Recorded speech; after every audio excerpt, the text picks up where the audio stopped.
Bismillahirrahmanirrahim. Assalamualaikum warahmatullahi wabarakatuh. Alhamdulillah, jumpa lagi dengan pelajaran Pendidikan Agama Islam dan Budi Pekerti kelas 6 SD.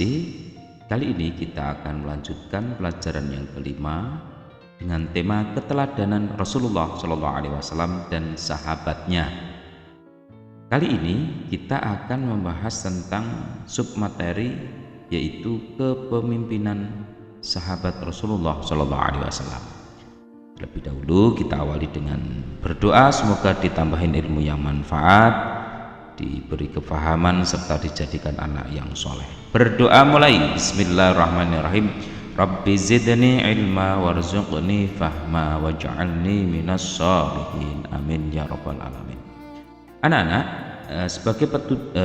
sebagai tujuan pembelajaran kita kali ini, yaitu diharapkan kalian mampu menceritakan dan menyebutkan bagaimana keteladanan kepemimpinan para sahabat Rasulullah SAW.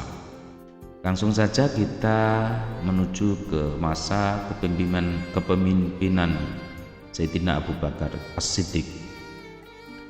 Abu Bakar As-Siddiq adalah khalifah pertama setelah Nabi Muhammad SAW wafat. Beliau dilahirkan pada tahun 571 Masehi. Nama lengkap beliau adalah Abdullah bin Abi Quhafah At-Taimi. Gelar Abu Bakar diberikan oleh Nabi Muhammad SAW karena ia adalah paling cepat masuk Islam.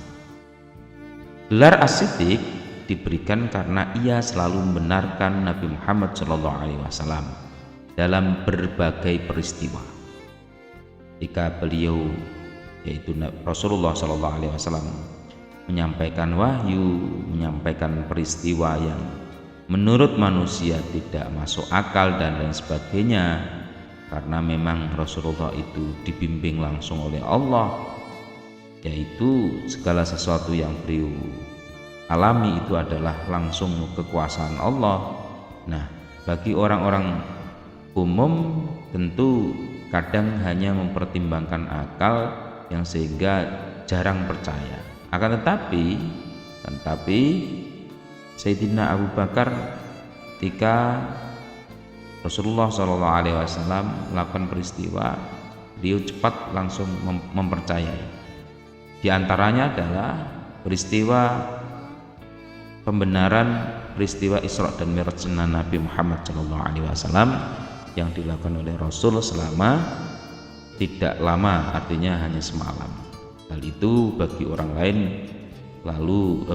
lain menganggap bahwasanya itu tidak mungkin, kan tetapi Sayyidina Abu Bakar segera atau cepat mempercayainya, sehingga beliau dijuluki As-Siddiq. Nah, Sayyidina Abu Bakar memimpin dari tahun 632 Masehi sampai dengan 634 Masehi. Sayyidina Abu Bakar senantiasa meneladani perilaku Nabi Muhammad SAW dalam menentukan keputusan. Beliau selalu mengajak para sahabat untuk bermusyawarah. Baginda Nabi juga selalu mencontohi ketika ada hal-hal yang sekiranya perlu diputuskan bersama, beliau mengajak para sahabat untuk bermusyawarah. Jadi hobi musyawarah, suka bermusyawarah, gemar bermusyawarah.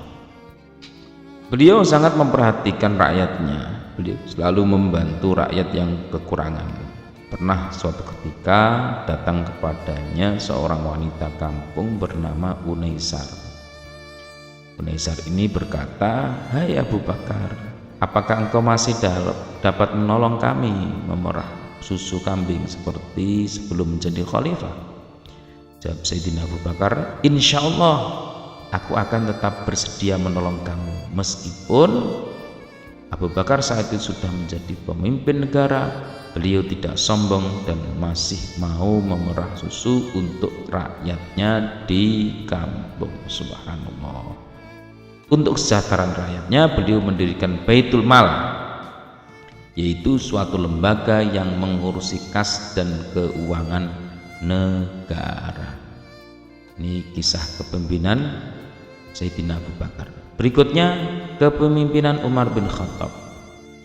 Umar bin Khattab adalah khalifah kedua setelah Abu Bakar. Umar bin Khattab mempunyai nama lengkap Umar bin Khattab bin Abdul Uzza. Umar bin Khattab menjadi khalifah sejak tahun 634 Masehi sampai dengan 644 Masehi. Beliau seorang pemberani, jujur, adil, tegas, bijaksana, dan bertanggung jawab terhadap rakyatnya. Beliau juga seorang pemimpin yang hidup sederhana dan suka bermusyawarah. Ini ciri khas para orang soleh. Misalnya suatu ketika Khalifah Umar bin Khattab menyuruh anaknya untuk mematikan lampu di dalam ruangan kantor khalifah, yaitu ruangan pejabat, karena lampu itu dibiayai oleh negara, sedangkan kedatangan anaknya untuk keperluan pribadi keluarganya. Masya Allah. Khalifah Umar bin Khattab tak mau menggunakan fasilitas negara untuk kepentingan pribadi dan keluarganya, walaupun hanya sebatas cahaya lampu. Pada masa pemerintahannya, Umar bin Khattab dikenal sebagai pribadi yang sederhana dan bertanggung jawab. Sebagai contoh sikap tanggung jawab yang diperlihatkan Umar bin Khattab, yaitu pernah suatu saat beliau berkata ketika ia melihat kondisi jalan yang rusak, "Aku akan segera perbaiki jalan itu, sebab aku takut diminta pertanggungjawaban di hadapan Allah Subhanahu wa Ta'ala. Nanti hanya karena ada seekor unta yang terjungkal, masih banyak lagi perilaku teladan yang patut kita contoh dari pribadi Khalifah Umar bin Khattab." Jasa Khalifah Umar bin Khattab yang sampai saat ini kita rasakan adalah penetapan kalender Hijriyah atau penetapan tanggal 1 Muharram sebagai tahun baru Hijriyah. Ini jasa beliau yang memulainya. Nah, berikutnya kepemimpinan Utsman bin Affan. Khalifah Utsman bin Affan memerintah selama 12 tahun atau dari tahun 644 sampai dengan 656 Masehi. Beliau dikenal sebagai orang kaya dan dermawan. Bukti kedermawanannya adalah Utsman bin Affan, yaitu pada masa pemerintahan Abu Bakar beliau pernah memberikan gandum yang diangkut dengan 1000 unta. Masya Allah, berapa banyaknya itu ya, untuk membantu kaum miskin yang menderita di musim kering. Di masa pemerintahannya, Utsman bin Affan melakukan kodifikasi atau menyusun atau membukukan kitab Al-Quran karena beliau khawatir akan terjadi perbedaan Al-Quran. Kemudian beliau membentuk panitia penyusunan Al-Quran yang diketuai oleh Zaid bin Thabit dengan anggotanya Abdullah bin Zubair dan Abdurrahman bin Harith. Panitia tersebut bertugas menyalin ulang ayat-ayat Al-Quran dalam sebuah buku yang disebut mushaf. Sampai kita punya itu Al-Quran itu mushaf, dan diperbanyak 4 buah teks lamper. Disimpan di Madinah yang disebut mushaf Al-Imam atau mushaf Utsmani. 4 buah lainnya dikirim ke Mekah, Suriah, Basrah, dan Kufah. Di samping itu, beliau juga merenovasi Masjid Nabawi di kota Madinah dengan cara memperluas dan memperindah bentuknya. Nah, khalifah yang keempat yaitu Khalifah Ali bin Abi Thalib. Siapa beliau itu? Ali bin Abi Thalib adalah salah seorang Khulafaur Rasyidin yang terakhir. Sayyidina Ali merupakan anak dari paman Rasulullah SAW, yaitu Abu Thalib. Mana Abu Thalib ini yang selalu membela dakwah Nabi Muhammad SAW. Nah, Ali bin Abi Thalib adalah seorang yang pemberani. Hal itu sudah dibuktikan Ali bin Abi Thalib ketika harus menggantikan tidur Rasulullah SAW. Maksudnya ketika beliau akan hijrah dan di depan, di sekeliling rumah baginda Nabi Muhammad SAW dikepung oleh pemuda-pemuda Quraisy hendak menyakiti atau bahkan membunuh baginda Nabi. Nah, dengan strategi itu Rasulullah keluar rumah tanpa diketahui oleh para pemuda Quraisy yang hendak menyakiti beliau. Dikira di dalam rumah itu masih ada Rasulullah. Nah, tapi ternyata yang menggantikan posisi itu adalah Sayyidina Ali. Ini bukti keberanian yang luar biasa. Sebab kalau misalkan salah sasaran, tentu yang menjadi sasaran utama adalah Sayyidina Ali bin Abu Thalib. Subhanallah.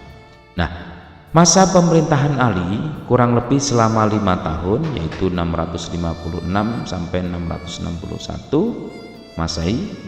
Selain pemberani, Ali bin Abi Thalib juga seorang pemimpin yang peduli terhadap pendidikan.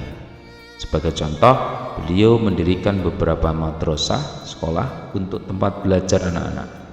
Dalam menjalankan roda pemerintahan, Ali bin Abi Thalib mengharuskan pegawainya jujur, mengharuskan pegawainya cakap, dan mengharuskan pegawainya bertanggung jawab. Beliau juga memajukan bidang ilmu bahasa serta mengembangkan bidang pembangunan terutama di kota Kufah sebagai pusat ilmu tafsir, ilmu hadis, ilmu nahwu, dan ilmu pengetahuan lainnya. Anak-anak, demikian kisah keteladanan kepemimpinan para khulafaur rasyidin. Semoga kita bisa memetik pelajaran yang sangat berharga ini. Sekian, semoga bermanfaat. Assalamualaikum warahmatullahi wabarakatuh.